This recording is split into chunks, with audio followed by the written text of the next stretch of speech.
Welcome to Holistic Health with Melissa, a podcast for women who are ready to stop living in survival mode and start truly healing.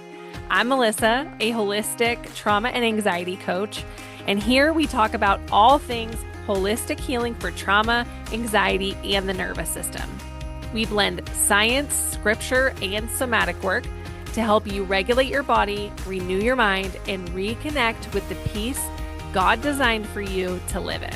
If you're craving real healing, freedom from symptoms, and joy that reaches your mind, body, and spirit, you're in the right place. I think of it always from like the lens of childhood trauma, because that's what I lived myself. And you're right, though. Like if things happen, if you have a strong identity going into it, most kids don't. Right? Like young kids, like their identity is still being formed. They're still figuring out like who they are in the world. And like before 7, they're like so like egocentric. They think the world revolves around them. And then like if massive things happen, then that completely shapes how their identity is even formed to begin with. Hi, friend. Do you feel like you've done all the things? You've tried therapy, the pills, the diets, the supplements, and you're still wondering, why do I not feel like myself? You have a good life, but something still feels missing. You don't feel fully energized, alive, peaceful, or free, and deep down, you know you were made for more. That's exactly why I created the Freedom Collective. This unique 6-month coaching experience with community and one-to-one support is designed to help women stop forcing healing and finally feel safe in their bodies again. We blend science, scripture, somatic healing, nervous system restoration, mindset work, and Christ-centered identity to heal the whole person, body, soul, and spirit. Because true healing isn't just symptom management. It's becoming rooted, rewired, and restored so you can live from peace, freedom, and overflow. If this sounds supportive to you, check out the details on my website and reach out for a free clarity call to see if it's a good fit for you. I would love to walk alongside you. Welcome, everybody, back to Holistic Health with Melissa. I am so excited that you are here. I have a very special guest and a dear friend of mine, and I cannot wait for you to hear what we're going to talk about because this is going to be so good. Dr. Haley Turpin is a holistic nervous system focused chiropractor and breathwork facilitator in Colorado. Her work bridges gentle, neurologically specific chiropractic care with emotional and energetic healing to help adults, families, and children build adaptability, resilience, and deeper well-being. Her approach combines measurement, intention, and compassion to support natural healing and long-term transformation. And I am so honored and excited for you to be here. Thank you for being here, Dr. Haley. Thank you, Melissa. I'm so excited to even discover what we're going to lean into today as we get talking. Yeah, right. We were just talking about how like it's like, where is this conversation gonna go? We don't even know. There's so many things. We could be here for like hours probably. We could do a whole like multiple part series, but We set a goal though. We set a goal. We yeah. got a time goal in mind. um awesome. Well, I would love for you to share just kind of a little bit of background and how did you come to be a neurologically focused nervous system and breathwork facilitator and chiropractor? What's the story there? How'd you get into this work? Yeah. Jumping right into it. I appreciate it, Melissa. The short answer, whenever I'm getting the opportunity to share my story, is mental health. And a lot of people go, whoa, mental health. I thought you were coming to talk to us about our back and our spine and how to get out of pain. And my whole journey has started with mental health and has continued to evolve alongside of mental health. But that was back when I was in my first year in college. I had gone through a really, really deep loss in my life that caught me by surprise. And it was my mother, who I was really close with. She took her life. And I really, it threw my reality for a whirlwind. And before getting into that traumatic situation, I would say that I was a very much a doer. I was a high achiever. I was very involved with sports. I was very involved with schooling. So here I was transitioning into my first year in college, and I had big goals for my life. And when this grief and this loss began to enter my system, number one, I didn't feel like I had tools and resources to begin navigating what I was feeling, what I was thinking, trying to digest the situation, get all the details. Meanwhile, my family was all doing the same thing, right? So the tools weren't quite there. And then number two, I started really struggling in school. I started really struggling with my health and my workouts. So all of a sudden, a few months in, the reality I was living was no longer matching the identity that I had had my entire life, and the identity that I was so attached to that was going to bring me success the next couple of years of my career and my goals for relationships. So that's really what opened up this world into, okay, there's got to be something that I could help heal here. I'm not going to accept that this is just a reality that's going to be given to me. I have no capacity for relationships. I try to go work out and I'm just exhausted halfway through, about to have an emotional breakdown, and no one in my college town can relate or understand to me or begin to relate and help me in any way, because I was so closed off. So I went on this discovery of constantly asking the question, but why? But why? And not having many resources, the only answers that were really coming to me was like, oh, you went through something so hard. You should go see a doctor. I genuinely was like, okay, like I don't know what else to do. So I went to the doctor. I was in a new town, in a college town. And within my first visit, I don't even remember the conversation or engagement really, but I remember being told, like, that's a really hard situation to be in. I left with 5 medications to go pick up from Walgreens. And I had never been on medications in my life leading up to that point. And things got really sticky the next couple of years. And I just knew, again, I'm not accepting this reality. It wasn't something that felt aligned for me. And that put me on the path to more of a holistic view, and things took off from there. Yeah, wow. Just like, thank you for your vulnerability and your honesty in sharing that story. Because I think that this is something, I mean, obviously, we're friends, so we talk about this a lot, but like, the listeners know, like, my mission in life is to make people, is to help people understand that they're not alone in what they're going through. And so many of us, like, whether it's like a situation like what you experienced where your mother took her life, or the death of another family member, or anything, a car accident, a traumatic event in any capacity, it has this really sneaky way of making you feel like you're all alone navigating it. And it's just not true, because we all have these things that impact us. And I love that the way that you shared it, and the way that you really have taken that situation and turned it into your purpose. I love Yeah, that. thank you. I think one of the biggest things that I'm really stepping into after all these years, that it's been um, well over 14 years now, and really learning grace for other people's journeys too. Because Mm. even along my healing journey, I try to do so much healing through the mind, like have the right mindset, look at this and the most positive way that you can get out of this. And how do you shift your perspective? Everything was trying to go through the mind. And I was raised that way heavily with athletics too.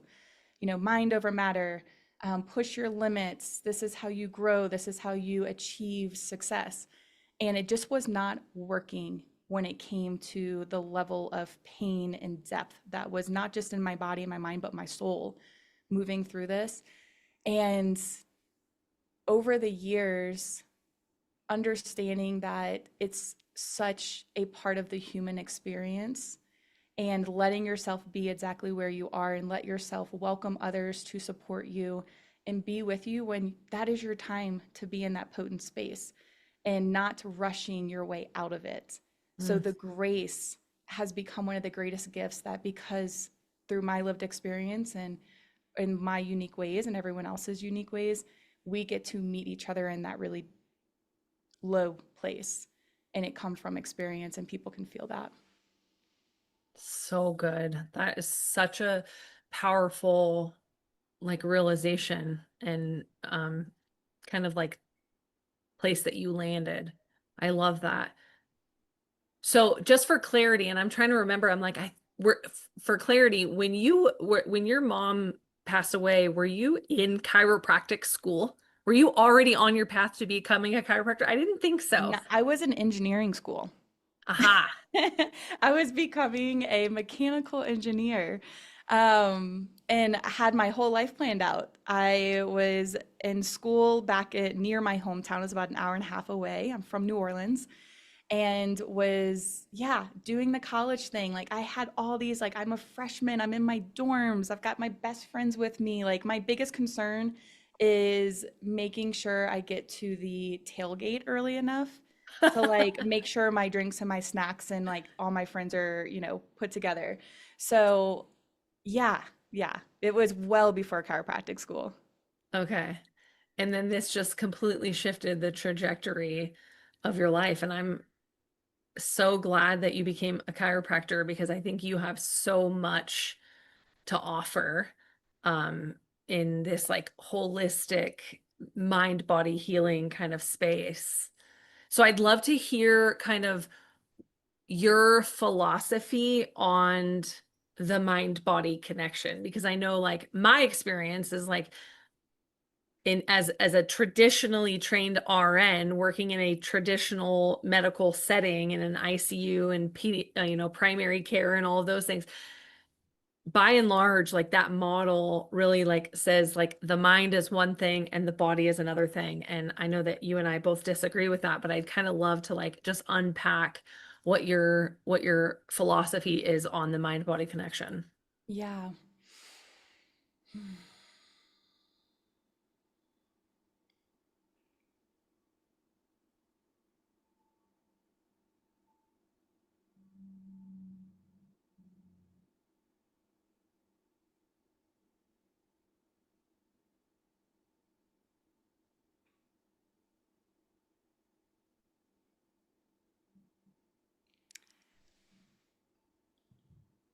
I'll start with, I think the reason why it's really easy to separate the two, just to go there, is it can feel like two completely different realms because we can access information from both of them.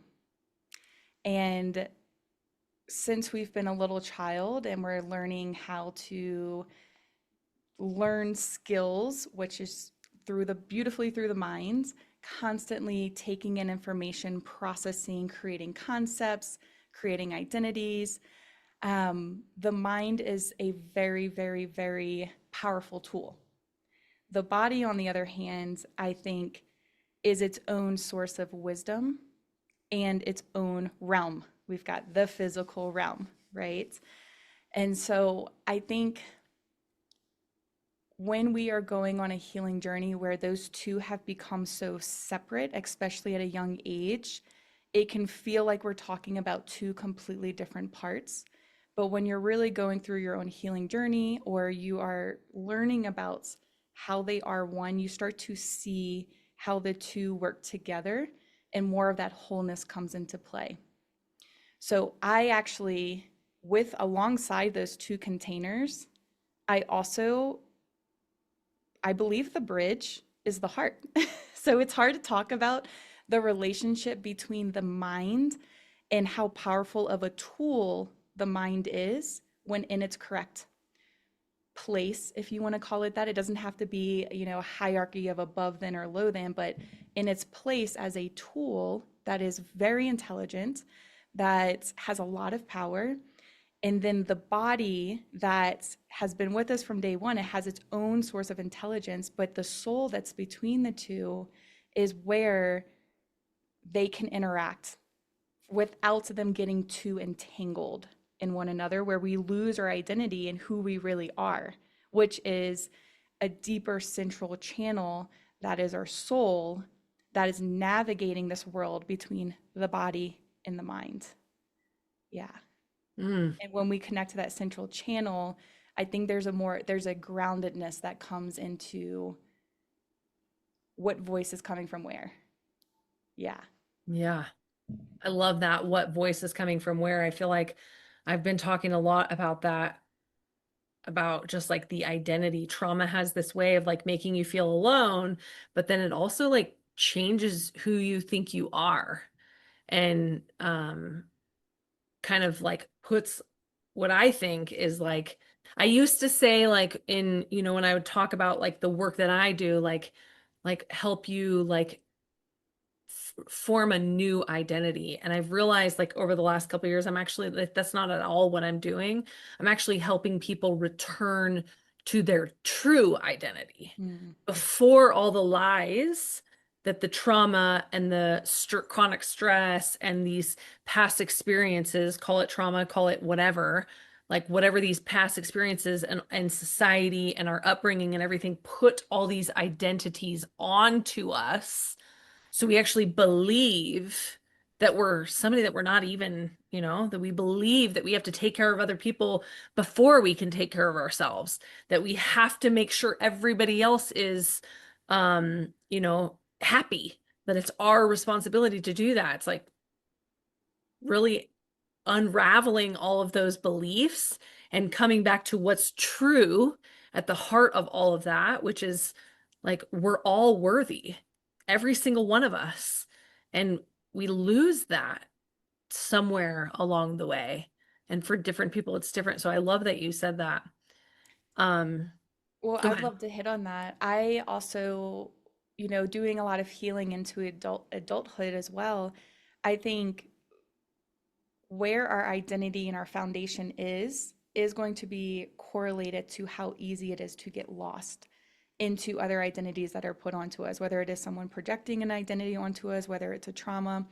But the foundation of identity we have going into that experience is going to have an impact on how quickly or how big we lose ourselves to other identities. And I think that's important, um, to acknowledge when we are in a healthy place, Mm, because we are still in, if we're in a super healthy place in our life, you're still building an identity. Where are you putting that? Because that's the prep work for when something really stressful comes your way, or your next upgrade in life. It doesn't have to be this really big traumatic experience. It can be like a choice to engage with a new level in your life. There's still going to be identities and things that are thrown your way. So how prepared are you to have that foundation to stand upon? that is such a good point. And I think of it always from like the lens of childhood trauma, because that's what I lived myself.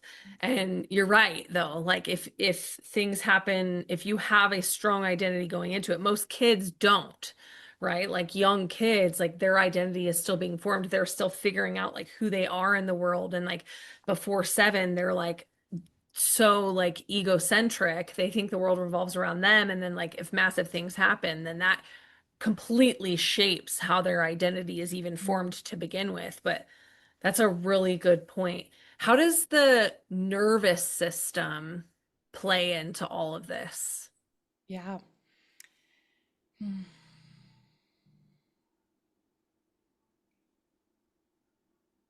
My brain. I'm like taking some time here.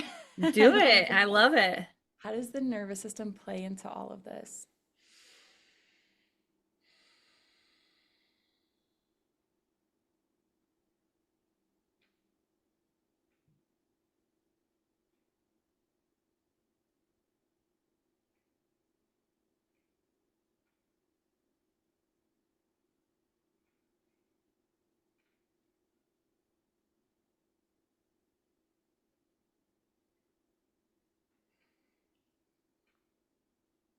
So, when we think about the nervous system and we think about being in a healthy, regulated, grounded place in our nervous system, our identity and our central channel is so present and centered and connected and aware in a grounded way. And from that place, as we move throughout life, we have different experiences that we're going to engage with that are going to trigger fight or flight. It's going to get energy, it's going to get emotions riled up in our system. And depending on how large that experience is going to have an impact on what is required to bring us back to central channel. And it doesn't look like coming back into perfect balance immediately. Not that we want to live in that space, but we're going to swing the pendulum to the other side. Our parasympathetic system is going to come online, but it's to isolate and then find our middle ground. That middle ground has what's called a window of tolerance, okay? Within that window of tolerance, we're able to stay connected to our body. We're able to stay connected to what's moving through us. And when those traumatic experiences come that throw us, there's a difference between 5% out of our window of tolerance. Okay, great. I've got tools, I can regulate that. Or there's 80% out of our window of tolerance. And someone may or may not have the tools to bring themselves back into a place of wholeness, integration, connectedness. So that is a visual that we can follow. But now we go back in time, like you were mentioning, childhood, when we don't even have an awareness of what our central channel is, what our window of tolerance is, because we're still building it. Then now you start to have experiences that begin to accumulate, whether it's physical traumas or accidents, a lot being the childbirth experience. Then you add in development. Then you add in mental emotional stressors. Then you add in environmental stressors. And it begins to stack on top of each other and build within the nervous system to create this perfect storm of chaos. So now our nervous system doesn't even know what that grounded, connected state is. And so how can you use tools to even come back to that? And I think now that the nervous system is becoming more, nervous system knowledge is becoming more accessible in the family unit at home, which is beautiful. I think we have kids that are starting to discover that, parents discovering it, and then we're utilizing tools to help children discover it, which is so beautiful. But the quicker we can develop to know what that central channel is in our system, then everything else starts to build around that, so that we know what it's like to truly be in connection with the present moment, is how I describe it. How does somebody start to learn what that central channel is, and like how do you know if you're there? What does it feel like? What does it feel like? Whew. Well, in my experience, in this body, in this mind, in this spirit, in the way that I've heard it described in many, many environments and conversations I've been in throughout my studies, is stillness, peace. There's a clarity that's there, and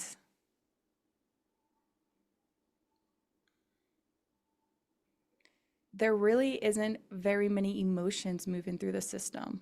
Like there really is this, like, what's interesting is the word that comes up very clearly for me as I'm going here is like almost like this deadness, which is wild. Like there isn't action, there isn't life necessarily moving through, because when we get into that place of nothingness, the pure present moment, from there, when we're guided, that is when life begins to create.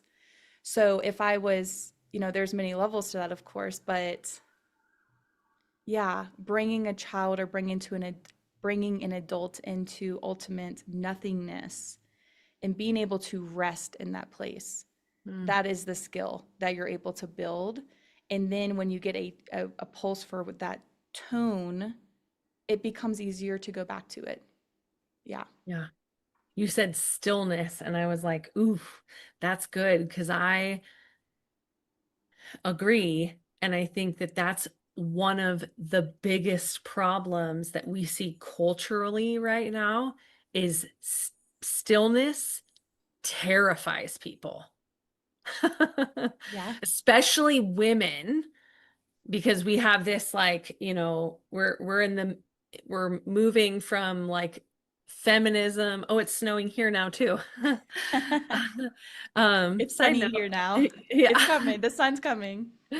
We're moving from like, feminism where we were like really pushed to be more independent. And now like we're living these lives where like a lot of mothers are like working full-time jobs and also now trying to care for themselves and their family and their household and all. And like we're balancing so much. And then on top of that, we put in like social media and like the age of just technology that we're in, which is like this constant source of stimulation from notifications on our phones to social media and messages and emails and TV. And like you can't go anywhere without that stimulation. And I feel like our nervous systems like aren't designed to be there. Um, but the idea of stillness terrifies people. Would you like it, what do you see? Do you think Yeah, that that's accurate? absolutely. I feel like I see it a lot. I've experienced it. And even as you're speaking, I'm like, gosh, why is it that it's so scary? Because as much as people crave, like, oh, I just need rest. I just need an entire weekend to sleep. They Oh, won't do it. Doc, I can't wait to get on the table and just be. But then they'll get on the table and they're in their head their whole time. And I'm like, oh, I thought you were asking to just be present and still here. Yeah. So it's fascinating as much as a part of us is like craving just that nothingness to just rest and receive and be poured into, um, recharge your battery. It is fascinating. And I get really curious on like, what is it that we're so scared of in that Mm. stillness? Um, yeah. And I feel like there's some days I like to believe I know, and I can be like student surgeons, like, oh, in that stillness, they might feel their stuff because maybe it's a layering. Maybe we go from super, this noise, and in order for us to truly get back into that place of stillness, it's almost like this unwinding of like coming back to your body. And so you're so pouring out into the environment and engaging with all this stimulation you're talking about. The next, layer is, okay, well, now where's the stimulation in my system? Oh, it's really ramped up. I've got to feel that. And then there's a next layer is like, oh, there's the emotions, and I might not know how to feel my emotions. So why would I want to go there? And then beneath the emotions, now I can find peace. But that journey for people who haven't built the skill to necessarily go right back into it, like it is a journey. And for some people's nervous system capacity, which is a beautiful conversation to get into, now we're talking about, do I have the energy reserve to even feel safe to go there? Because if that is more chaotic to feel and really be in my body, then the chaos of the world keep me here. And I don't always think that's a conscious choice. I think their nervous system is deciding for them, like, it's much safer out here in this chaotic world than to start doing that inner work. Whew, let's avoid it. But our soul's like, please, can we do this? I want to Yeah. live life more connected. Let's start this. Let's start this. Yeah. Gosh, I wish like that's a fascinating. I think I've thought of that, but I don't know that I've had that conversation like a whole lot with people and just thinking of like the true craving of your soul is like that rest and that like reprieve, but getting there is so difficult and like it is like what are we so afraid of? Talk about nervous system capacity a little bit more and like what does that mean?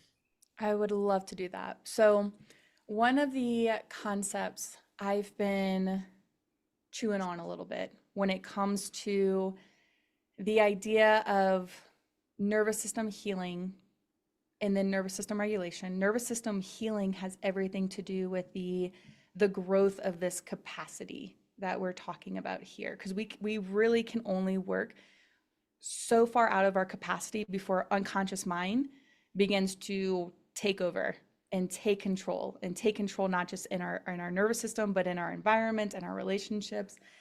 And so when it comes to healing, I see healing as a true hierarchy that we are working up towards.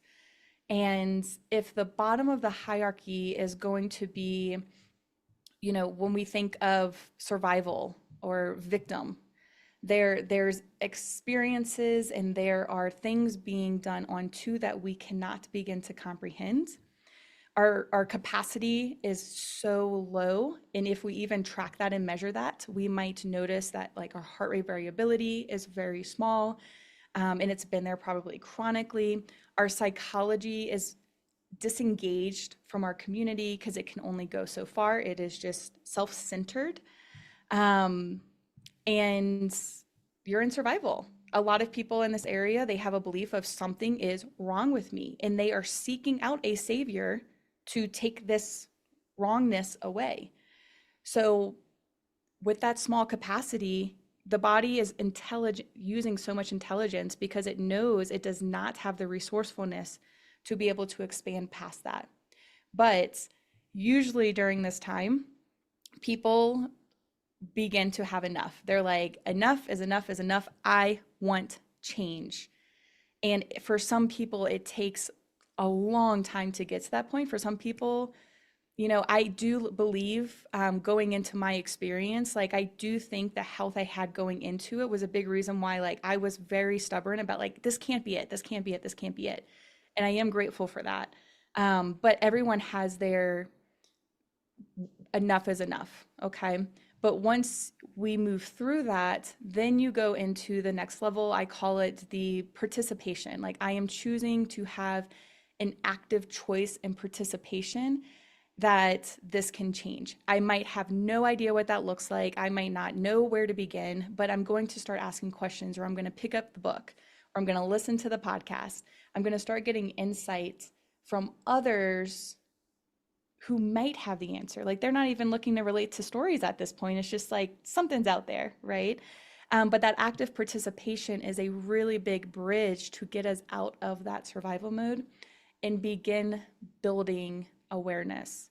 So here we start to see heart rate variability, which is our measurement to show nervous system capacity and flexibility, and leaning into wanting to understand why I'm here, because the belief here is I can influence this.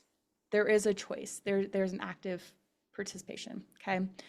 But then after that, let's say you're gathering the tools, and I really do believe, and a lot of people, including professionals out there, spend a lot of time here, like constantly gathering tools, constantly, their power sources outside of them still, but then they're like sharing it with others, right? For sure. But still, it's not stepping into the gift we've been given, in my realization from here. So the next level from there, if we were to go up the pyramid, is now taking true ownership. So this is where more of our proactive health comes into play. That doesn't mean you're necessarily in this super healthy place, but you are taking ownership that the actions I take throughout my day are going to come back and play a role in the results that I get. It may be 2 months from now, it may be 2 decades from now, but I know that I'm going to make choices to give my body and the wisdom and this intelligence a chance.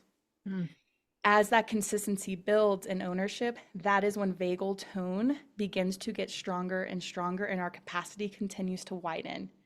And as that capacity widens, we neurologically have more access to our more creative parts of our brain. Our frontal lobe comes online. Now we're building relationships in our community because we have the energy to think outside of ourselves, which is only going to open more doors and opportunities.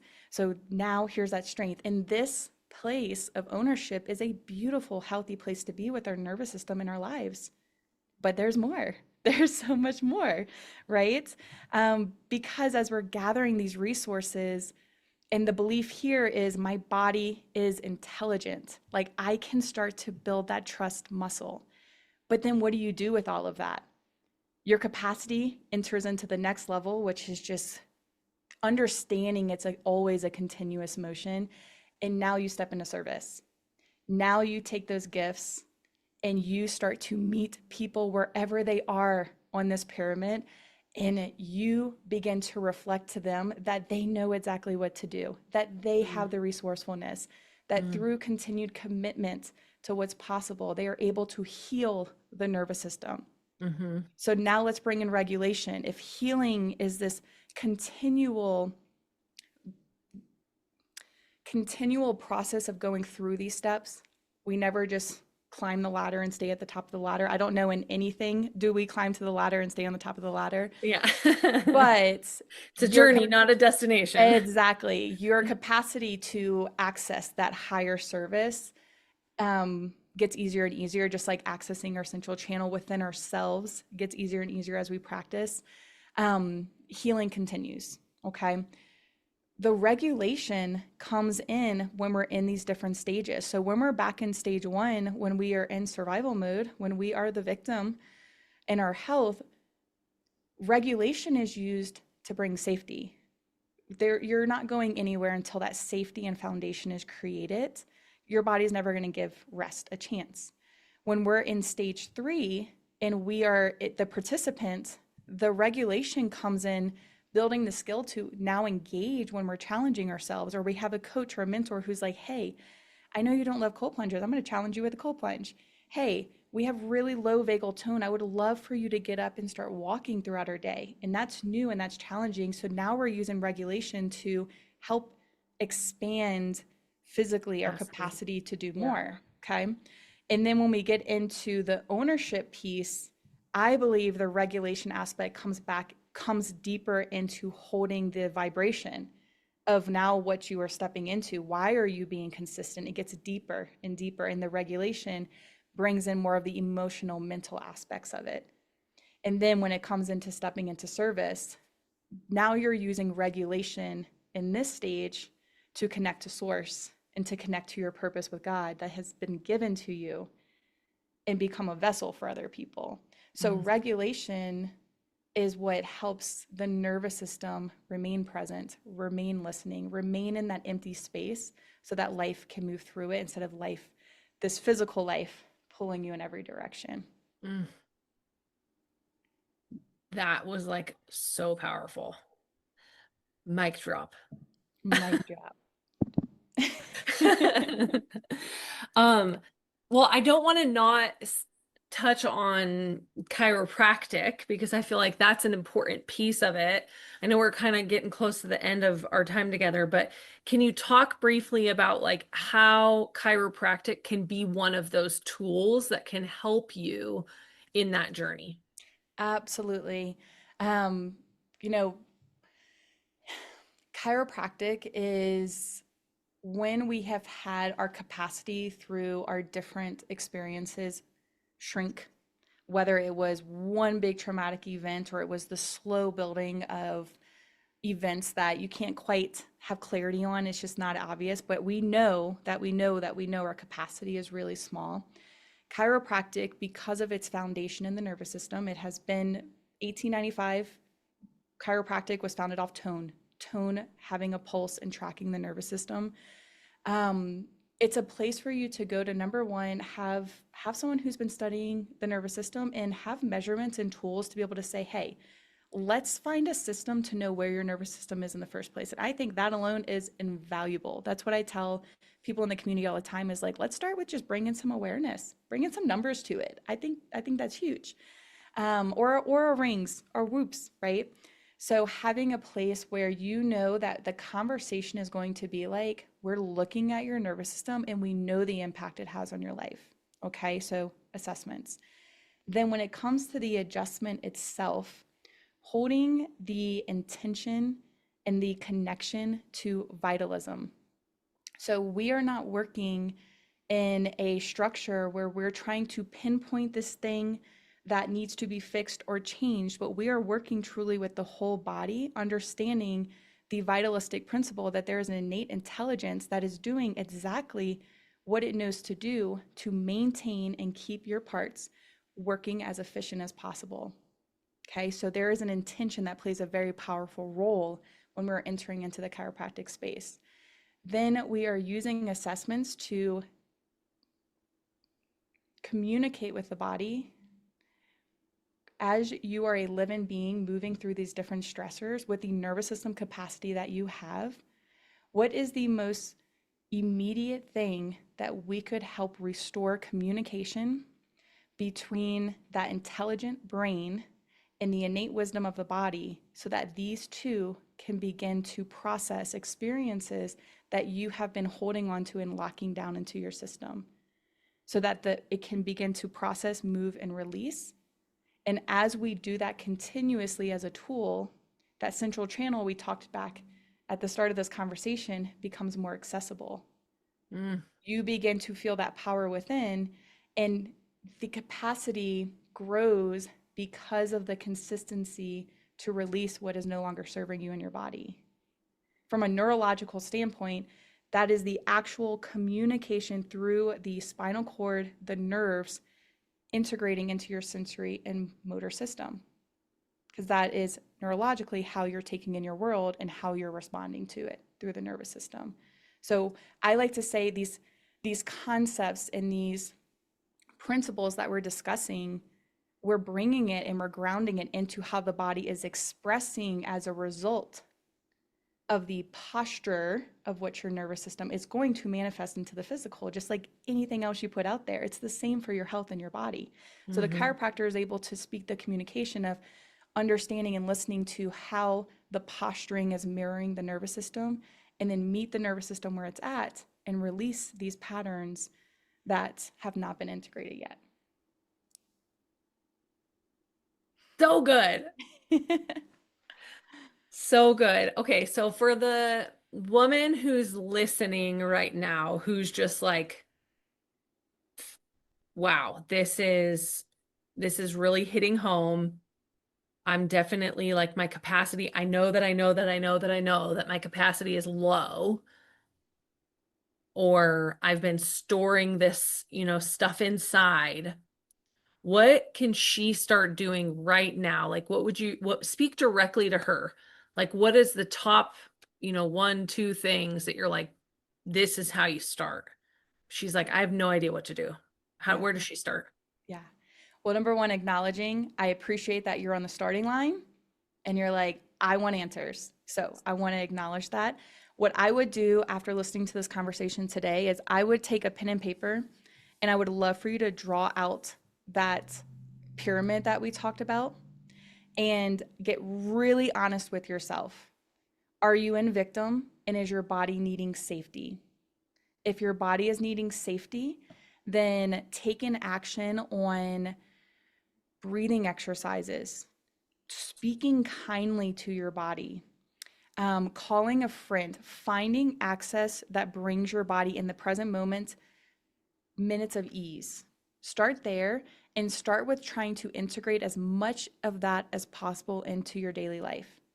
Once we're in safety, then we have something to work with moving forward. So that is a great first step.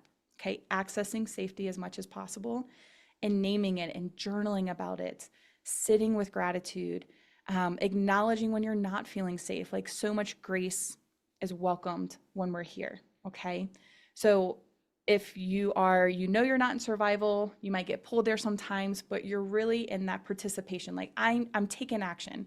I have the gym membership. I'm working with a coach. I'm getting adjusted. I'm participating in my healing. What action can I take there? Consistency, and have something you're tracking. Like, you could be doing things that are helping your nervous system, but you're not actually seeing results grow. So I would challenge you to track what you're investing your time, energy, and finances into. And if you don't have a way to measure where you're starting and where you're going, then it's just another thing that's part of your day. And it's our energy engagement with it. It's not necessarily blaming anything that you're doing is not working, but there's something deeper, setting a goal that's a little bit higher for you to move through. So that would be great. Start there. If we were in ownership, you're already getting real with yourself. You're like, I already know which one I'm in. I'm in ownership. Like, that's easy for me to name. Where could you start to grow your nervous system capacity? So you're already tracking things. You are hitting goals. You know that your capacity is growing, but maybe you're feeling stuck here and you're wanting to step into service.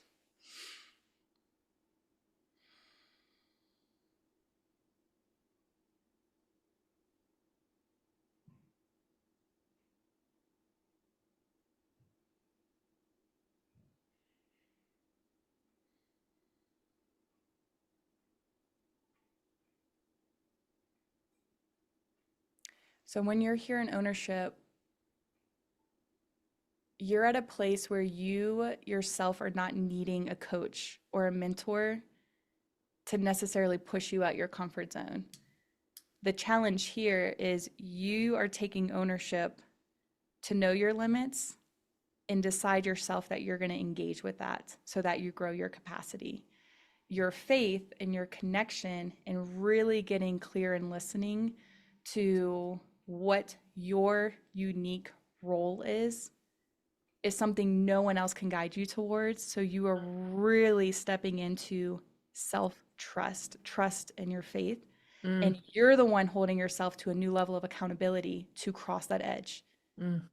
That is going to be the transition that gets you into service, because it's going to be your unique soul expression in that connection. Then once you're in service, freaking have fun. That's the challenge. If you're there, is like, you're in service, like, enjoy your life being here. You have so much energy capacity for creation. Just enjoy it. And when you find yourself back down in survival or reaching for answers or some savior to come find you, like, it's going to happen. It's just this building the skill of like getting through those steps quicker. And that comes with time. So you're giving yourself grace again if you fall off that horse. And it just starts with over. practice. Yeah. Comes with practice. Yeah. You get better at it as you do it so many times. Amazing, Dr. Haley. You're amazing. Gosh, I love you. I love you too. If people want to get a hold of you, so tell us where you are, like, because you have a brick and mortar. So if somebody's looking for a chiropractor, tell us where you are. And then if they just want to connect with you online, if they're not in the area, like, what's the best way for them to do that? Totally. So yes, office is called Blue Oak Family Chiropractic. We are located in Broomfield, Colorado. Also participating as a trauma-informed breathwork facilitator within the chambers in the area, doing community events. But the best place to really engage with this work and find resources, even if you're located outside of Colorado, is going to be either via the website, blueoakfamilychiro.com. You can connect with me there. If you are on social media, you can find us on Instagram and Facebook as blueoak_family chiro. And I'm always on there. So perfect. And I'll share all of that in the show notes, so you can definitely reach out to her. Thank you so much for being here. You're amazing. Thank you, Melissa. It was so fun. Awesome. Well, if this episode resonated with you or you found value in it, would you please like it? Give me a 5-star review, share it with a friend, somebody who needs it.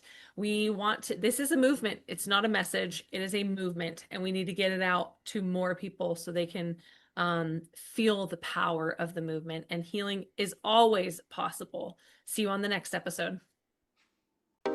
Hey everyone, thank you so much for tuning in to Holistic Health with Melissa. It is such an honor to have you here. If you found value in today's episode, would you share it with a friend who might need it too, and leave us a review? If you have questions or topic suggestions, reach out on social media or visit our website, holistichealthbymelissa.com, and take care. I'll catch you on the next episode.